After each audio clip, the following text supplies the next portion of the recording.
বৃষ্টির মধ্যেও থামাথামি নাই, বাজার থেকে কলমি শাক কিনে এনে এমন চক্ষম লেভেলের একটা ভর্তা বানাইছি, একবার খাইলে এর টেস্ট সারা জীবন মুখে লাগা থাকবে। বাজারের উদ্দেশ্যে বের হওয়ার পর থেকেই দেখি ঝিরিঝিরি বৃষ্টি পড়তেই আছে, তাই ভাই বৃষ্টিতে আর তোয়াক্কা করে লাভ নাই, কলমি শাক আর চালটা আগে আগে কিনে নিলাম। এরপরে আরো অনেক বাজার করছি, ওগুলা নাই দেখাইলাম। কলমি শাকের চমৎকারী লেভেলের ভর্তা খাবো বলে কথা, আমার তো আর তর্স হয় না। বাসায় কলমি শাকগুলো এনেই আম্মুকে বলছি যে এগুলাকে একটু বেছে দাও, তারপর আমি ভর্তা বানাইতেছি। এমন সুন্দর সবুজ সবুজ ভর্তা হবে, ভাতের সাথে মাখায় খাইলে একদম সবুজ কালার হয়ে যায় ভাতটা, আর খাইতে এত বেশি মজা। চলেন আর অপেক্ষা না করে রান্নাবাড়ি শুরু করে দেই। কড়াইয়ের মধ্যে অল্প একটু সরিষার তেল নিয়ে নিয়েছি, পুরো রান্নাটা আজকে সরিষার তেলের উপরেই করবো। এর মধ্যে কতগুলো শুকনো মরিচ আগে ভাইজা নিছি, আর এর মধ্যে কাঁচা মরিচ আর রসুন দিয়ে দিলাম। তেলে দেওয়া মাত্র এত বেশি ছিটকাইতেছিল, তারপর এগুলো একটু ভেজে নিছি। আর এবার দিয়ে দিলাম চিংড়ি মাছ। এই ভর্তাটা বানানোর জন্য চিংড়ি মাছ কিন্তু মাস্ট লাগবেই লাগবে, চিংড়ির ফ্লেভারটা এত বেশি ভালো লাগে। 2 থেকে 3 মিনিট চিংড়ি মাছটা নেড়ে চেড়ে একটু ভেজে নিছি। চিংড়ির কালারটা চেঞ্জ হওয়ার পরে এর মধ্যে কতগুলো কাঁচা পেঁয়াজ দিয়ে ভালো মতো এখন ভাজা ভাজা করে নিতেছি। এই সব কিছুর সাথে চিংড়ি মাছটা যখন ভাজা হইতে থাকে এত সুন্দর ফ্লেভার আসতে থাকে যেটা বলার বাইরে। তো এবার দেখেন সবকিছু হালকা হালকা ভাজা হয়েছে না? এই পর্যায়ে এর মধ্যে আমাদের কলমি শাকগুলা কুচি কুচি করে কাইটা এর মধ্যে দিয়ে দিছি, অল্প একটু লবণ আর অল্প একটু হলুদ গুঁড়া দিয়ে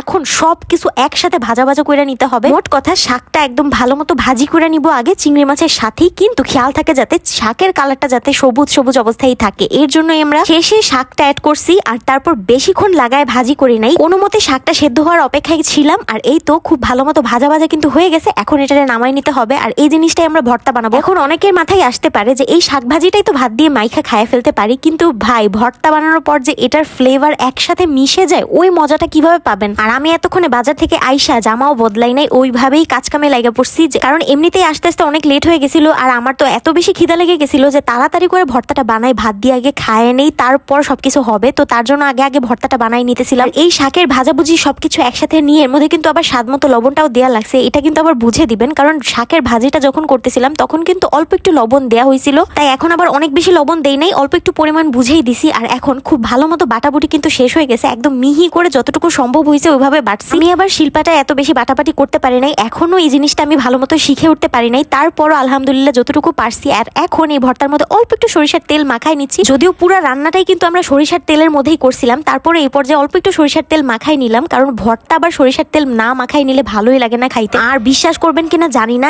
এই ভর্তাটা বানানোর সময় এত সুন্দর ঘ্রাণ আসতেছিল যেটা বলার বাইরে। কলমি শাকের যে কোনো কিছুই কিন্তু অনেক মজা হয়। আমি ওইখানে বসে অল্প একটু ভর্তা চেখে দেখলাম, আর আলহামদুলিল্লাহ খাইতে খুবই মজা ছিল। আপনারা এইভাবে ভর্তা বানায় ট্রাই করতে পারেন। আমি তো তাড়াতাড়ি করে গোসল সেরে বসে পড়ছি খাওয়ার জন্য, আর আমি যেটা ভাবছিলাম ওইভাবেই কিন্তু খাইছি, একদম সবুজ সবুজ করে ভাত মাখায়া সাথে আবার গন্ধরাজ লেবু চিপে নিছি। এই লেবুর ঘ্রাণটা যে কি পরিমাণ ভালো লাগে আমার কাছে, যে কোনো কিছুর সাথে খাইলে স্বাদটা যেন 10 গুণ বেড়ে যায়। আর এই ভর্তা দিয়ে ভাত মাখায় খাইতে কিন্তু সেই লাগছে।